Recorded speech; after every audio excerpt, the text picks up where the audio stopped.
오늘은 하트 모델링을 진행해 보겠습니다. 초기 화면에서 기존에 있는 거는 키보드에 A를 눌러 모두 삭제해 주겠습니다. 첫 번째 방법은 베지어 커브를 이용한 방법입니다.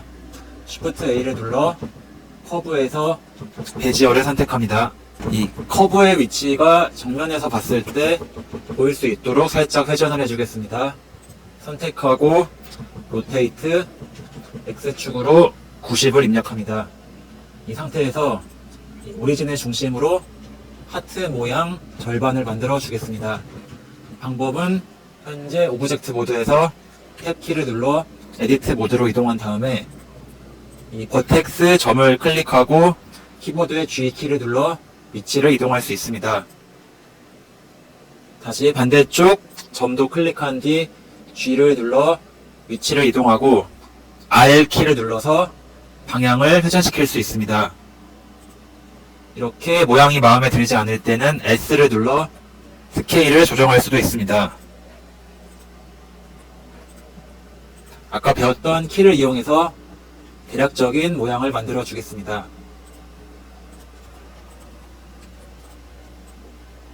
절반이 되었고 연장을 하기 위해서는 연장하고자 하는 끝에 있는 버텍스를 선택한 다음에 키보드의 E를 눌러서 익스트루드를 실행합니다.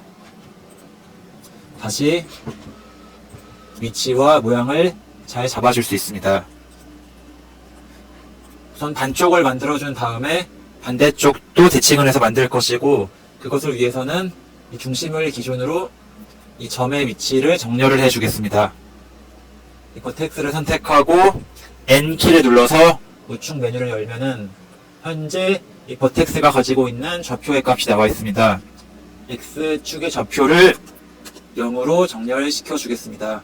위에 부분을 진행했으면 아랫 부분도 선택해서 0으로 바꿔주겠습니다. 그러면 X축으로 정확히 대칭에 맞는 걸 볼 수 있습니다. 다시 모양을 살짝씩 수정을 해주겠습니다.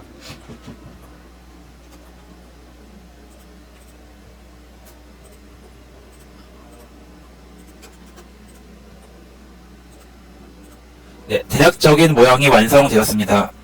절반이 완성되었고 이것을 복사한 다음에 대칭을 시켜서 반대쪽도 똑같이 만들어 주겠습니다. 현재 에디트 모드 상태에서 키보드 A를 눌러 전체를 선택한 다음에 Shift D를 눌러 복사를 하겠습니다. 이 상태에서 마우스 오른쪽을 클릭해서 제자리에 놓겠습니다. 현재는 겹쳐져 있지만 지금은 두 개가 겹쳐져 있는 것입니다. 이 복사되는 것을 대칭 복사하기 위해서는 Ctrl M을 눌러주겠습니다. 이것은 대칭 복사 기능이고 상단을 보시면은 이 복사할 수 있는 축을 선택할 수 있습니다. 지금은 X축으로 대칭을 할 것이기 때문에 이 상태에서 X를 눌러줍니다. 지금 보시면은 대칭은 되었지만 이 기존점에서 대칭이 된 것이 아니라 이 기존 오브젝트의 중간에서 대칭이 되었습니다. 다시 ESC를 눌러 취소한 다음에 이것은 이 상단에 이 피벗 포인트의 기준이 미디언 포인트로 되어 있기 때문입니다. 이 미디언 포인트를 현재의 중심 기준점이 되는 이 3D 커서에 맞추어 주겠습니다. 옵션을 3D 커서로 바꾸어 주고 다시 Ctrl M 그리고 X를 눌러주면은 이번에는 제대로 대칭이 된 것을 볼 수 있습니다. 결과가 마음에 들었다면은 엔터키를 눌러 확정 지어 주겠습니다. 이렇게 오브젝트 모드로 갔을 때는 이 완벽한 하트가 완성된 것처럼 보이지만 한 가지 문제가 있습니다. 에디트 모드에서 이 하나의 점을 클릭하고 G를 눌러 움직여 보면은 이 점과 점 사이가 떨어져 있는 것을 볼 수 있습니다. 이것은 하단부도 마찬가지입니다. 이것을 정확히 연결을 해 주어야지만 모델링 작업을 할 수 있는데 이것이 베지어 상태에서는 점과 점을 연결하는 것이 조금 불편한 점이 있습니다. 그래서 저는 이것을 메쉬로 바꾸어서 다시 진행해 보도록 하겠습니다. 우선 메쉬로 바꾸기 전에 이 오브젝트에서 확인을 하면은 이렇게 선들이 꺾여져 있는 것을 볼 수 있습니다. 이것은 우측에 있는 데이터 옵션을 보면은 이 쉐입의 레졸루션의 값이 낮기 때문입니다. 지금은 12로 되어 있는데 이것을 저는 24로 바꿔주겠습니다. 그러면 이 선을 나누어주는 등분이 많아지기 때문에 아까보다 부드러워져 보이는 것을 볼 수 있습니다. 저는 한 36까지 올려도 괜찮을 것 같습니다.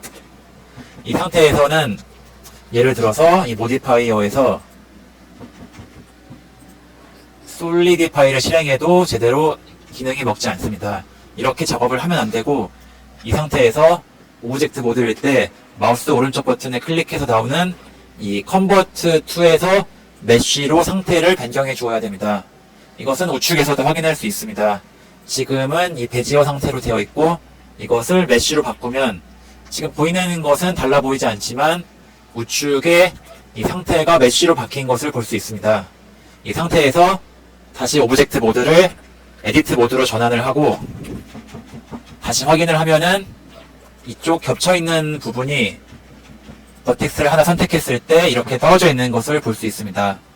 이럴 때에는 이 상단과 하단부의 버텍스를 하나로 합쳐 주어야만 이 면을 채울 수 있습니다. 지금처럼 떨어져 있는 상태에서는 전체를 선택하고 F를 눌렀을 때 이 면은 잘 채워지지만 이 상태에서 솔리디파이를 실행을 하고 여기까지는 문제가 없어 보입니다. 하지만 추후에 이 베벨을 실행했을 때 이 면이 떨어져 있기 때문에 이 베벨이 연속적으로 되지 않는 것을 볼 수 있습니다. 이렇게 디테일 부분에서 문제가 생길 수 있기 때문에 이 면을 채우기 전에 이 떨어져 있는 점을 붙이고 나서 진행을 해보겠습니다. 이 점을 연결할 때에는 개별적으로 할 수 있지만 이번에는 A를 눌러서 전체를 선택하고 M을 누르면은 이 머지 옵션이 나오게 됩니다. 이때에는 by distance를 클릭하면은 이 옵션에 따라서 해당 거리 안에 있는 모든 점이 하나로 합쳐지게 됩니다. 다시 확인을 해보면은 이 점을 선택했을 때 하나로 붙어 있는 걸 볼 수 있습니다. 이게 다 하나로 문제없이 머지가 되었다면 A를 눌러서 전체를 선택하고 F를 눌러 면을 만들어줍니다. 다시 오브젝트 모드로 나간 다음에 이 모디파이어에서 솔리디파이를 실행해 주겠습니다. 두께를 적당히 생성을 한 다음에 이렇게 봤을 때 면이 각져 보일 때에는 오브젝트 모드에서 모델링을 선택하고 오른쪽 버튼에서 쉐이드 오토 스무스를 선택하면은 특정 각도 내의 면이 이렇게 부드럽게 된 것을 볼 수 있습니다. 이 모서리 부분도 부드럽게 만들어주기 위해서 모디파이어에서 베벨을 실행해 주겠습니다. 그러면 아까와는 달리 이 머지가 되었기 때문에 끝부분도 베벨이 잘 연결되는 것을 볼 수 있습니다. 어마운트 값을 살짝 낮추어 주는데 지금 보시면은 이 디테일하게 값을 조정하기 어렵습니다. 이것은 여기 지오메트리에 보면은 클램프 오버랩이 활성화되어 있는데 이 옵션을 체크 해제하면은 이 정확한 상태를 볼 수 있습니다. 이 어마운트를 살짝 올리면서 보면은 이 베벨 값이 커지면서 이 겹치는 면이 생기게 되고 그러면서 이게 면이 겹쳐지면서 에러가 나게 되는데 이 클램프 오버랩을 실행함으로써 이 겹쳐지는 부분을 방지하게 됩니다. 이것을 체크 해제하고 이 어마운트의 값을 미세하게 조정을 하는 방법도 있습니다. 저는 이 옵션을 끄고 이 값을 좀 미세하게 조정을 해 보겠습니다. 어마운트 값을 정했다면 세그먼트 값도 살짝 올려주겠습니다.